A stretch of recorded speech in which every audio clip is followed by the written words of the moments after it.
Friends, hi, hello, how are you? Welcome back to the Curvy E Chronicles. My name is Courtney, and I'm so glad you found your way to my little corner of the internet. Friends, today we are cooking 4 of our favorite crockpot dinners, so let's dive into it.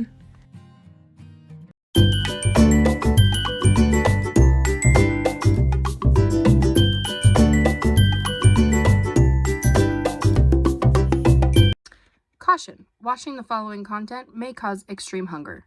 Viewer discretion is advised. Other symptoms may include stomach growling, hunger outbursts, mouth watering, increased salivation, impulse grocery shopping, increased desire to cook, increased to want to come to my house. That will not happen. Increased to hitting that subscribe button, increased to hitting that like button, and increased to leaving a comment. Please do all of the above. Alright, now that all the formalities are out of the way, we're starting the week off with one of our household favorites that I have actually not made in a long time, this salsa ranch chicken pasta. So this one you start in the morning. My chicken's frozen, so it definitely needed a full 8 hours. We're taking a can of cream of chicken soup, a full-ish jar of salsa, and a good heaping pile of garlic. We're going to mix all of that together. And then we're just going to pile this all in the crock pot. When I use frozen chicken breasts, I definitely want to make sure that I give this a full 8 hours in the crock pot so that it doesn't stay frozen, so that it actually cooks all the way through. But yeah, this one's really easy. We just dump all of that on top and let it sit. This one really is one that we enjoy thoroughly all the time. I haven't made it in a while and I don't know why. But once we get that all nice and in there, I do try and make sure everything gets covered. We're going to pop the lid on, like I said, low and slow all day. This will make the house smell amazing. About 30 minutes before it's done, we're going to boil some rotini pasta. And then once the chicken is all cooked, we're going to add in a cup of sour cream. I'm just using the last of this container because that was about what I had in there. And then we're going to add in my heart's content of ranch.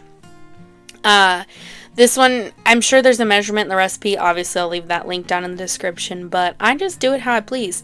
And then we do my favorite magic trick ever.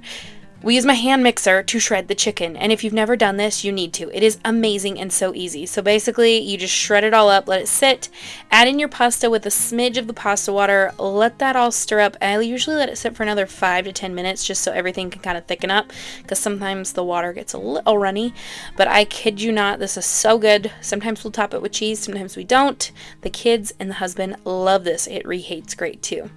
Next up, we are going to do a roast in the crock pot. You guys have seen me do this before, but it is one of my favorites. So we're going to line the bottom of the crock pot with some onions just sliced. My roast is, and I forget if this is a chuck roast or not, or this is a rump roast, beef rump roast. So it was frozen too, so this one got a full 8 hours. We're going to dump in some brown gravy. We are going to dump in some onion soup mix. I want to say this is like golden onion because I grabbed the wrong box, and honestly, I don't even care until it tasted good. My secret to making any roast taste good, a stick of butter.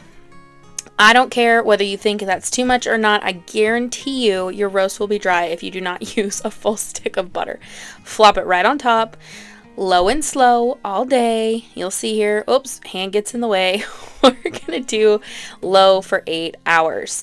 And then when this gets close to being done, I'm going to make my mashed potatoes. Stay tuned. I will be showing you how I make my mashed potatoes next week. I've done it a couple times on the channel, but I'll show you again. Again, this one is one of our favorites. And the crock pot makes the house smell amazing every time. So for the third one, this one you guys have heard me talk about a lot because these have been on sale at my local grocery store, but it is the country style pork ribs. So again, these came out of the freezer and did not defrost in enough time. So I'm just seasoning with this maple bacon seasoning from Frag Out. It is a veteran-owned company. I will leave them linked down in the description. Not sponsored. We just really love them as a military family.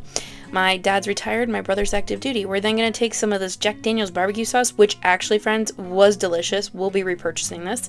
We are going to dump that all over the top. Now, every once in a while, I'll add in some water, but these were pretty fatty ribs, so I didn't need to.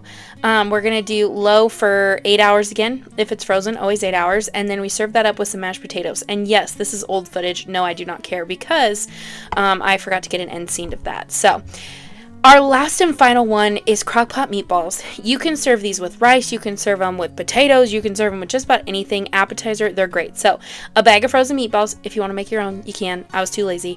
A complete bottle of barbecue sauce. We use Stubbs Sticky Sweet, which is so good. And then, typically, I do grape jam, but I thought I had grape jam or grape jelly in the fridge. Did not. So, I had this apricot jelly or apricot preserves.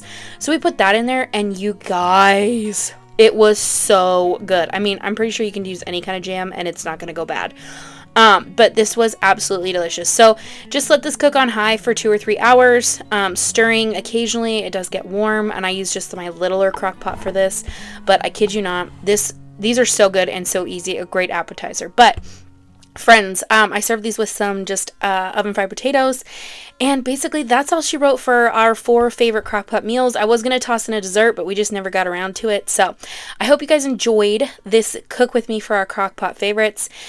If you did, give it a thumbs up, hit that subscribe button, and friends, until next time, remember to spread kindness like glitter.